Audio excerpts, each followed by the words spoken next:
Raghava Lawrence గారు ఇప్పుడు కొత్తగా యాక్ట్ చేస్తున్న మూవీ 'బెంజ్'. అయితే రాఘవ లారెన్స్ గారు ఈ 'బెంజ్' మూవీకి ముందు లాస్ట్ యాక్ట్ చేస్తున్న మూవీ 'జిగర్ తండా డబుల్ ఎక్స్'. అయితే 'జిగర్ తండా డబుల్ ఎక్స్' మూవీ రిలీజ్ అయ్యి 2 ఇయర్స్ అయిపోయింది. అయితే 'జిగర్ తండా డబుల్ ఎక్స్' మూవీ రిలీజ్ అయ్యి మంచి హిట్ అయింది. అయితే 'జిగర్ తండా డబుల్ ఎక్స్' మూవీతో రాఘవ లారెన్స్ గారికి ఒక మంచి హిట్ వచ్చింది. అయితే రాఘవ లారెన్స్ గారు 'జిగర్ తండా డబుల్ ఎక్స్' మూవీ రిలీజ్ తర్వాత 2 ఇయర్స్ టైం గ్యాప్ తీసుకొని ఇప్పుడు మళ్ళీ ఈ 'బెంజ్' మూవీలో యాక్ట్ చేస్తున్నారు రాఘవ లారెన్స్ గారు. చూడాలి రాఘవ లారెన్స్ గారికి ఈ 'బెంజ్' మూవీతో కూడా ఇంకొక మంచి హిట్ తనకి వస్తుందా లేదా అనేది మనం ఈ 'బెంజ్' మూవీ రిలీజ్ అయ్యాక చూడాలి. అయితే 'బెంజ్' మూవీలో సంయుక్త మీనన్ గారు యాక్ట్ చేస్తున్నారు. అయితే సంయుక్త మీనన్ గారు ఈ 'బెంజ్' మూవీకి ముందు లాస్ట్ యాక్ట్ చేస్తున్న మూవీ 'డెవిల్'. అయితే 'డెవిల్' మూవీ రిలీజ్ అయ్యి 1 ఇయర్ అయిపోయింది.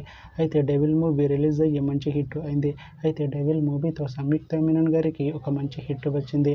అయితే సంయుక్త మీనన్ గారు 'డెవిల్' మూవీ రిలీజ్ తర్వాత 1 ఇయర్ టైం గ్యాప్ తీసుకొని ఇప్పుడు మళ్ళీ ఈ 'బెంజ్' మూవీలో యాక్ట్ చేస్తున్నారు సంయుక్త మీనన్ గారు. చూడాలి సంయుక్త మీనన్ గారికి ఈ 'బెంజ్' మూవీతో కూడా ఇంకొక మంచి హిట్ తనకి వస్తుందా లేదా అనేది మనం ఈ 'బెంజ్' మూవీ రిలీజ్ అయ్యాక చూడాలి. అయితే 'బెంజ్' మూవీ టీం ప్రస్తుతం షూటింగ్లో బిజీగా ఉన్నారు. అయితే 'Benz' movie shooting already 40% complete అయిపోయింది అంటున్నారు మూవీ టీం.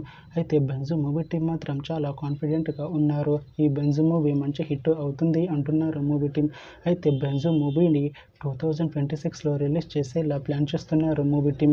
చూడాలి 'బెంజ్' మూవీ రిలీజ్ అయ్యాక మంచి హిట్ అవుతుందా లేదా అనేది మనం ఈ 'బెంజ్' మూవీ రిలీజ్ అయ్యాక చూడాలి. Thanks for watching this video friends. మీకు ఈ వీడియో నచ్చితే ఈ వీడియోని లైక్ చేయండి. ఇంకా ఇలాంటి మూవీ అప్డేట్స్ కోసం ఈ ఛానల్ని సబ్స్క్రైబ్ చేసుకోండి.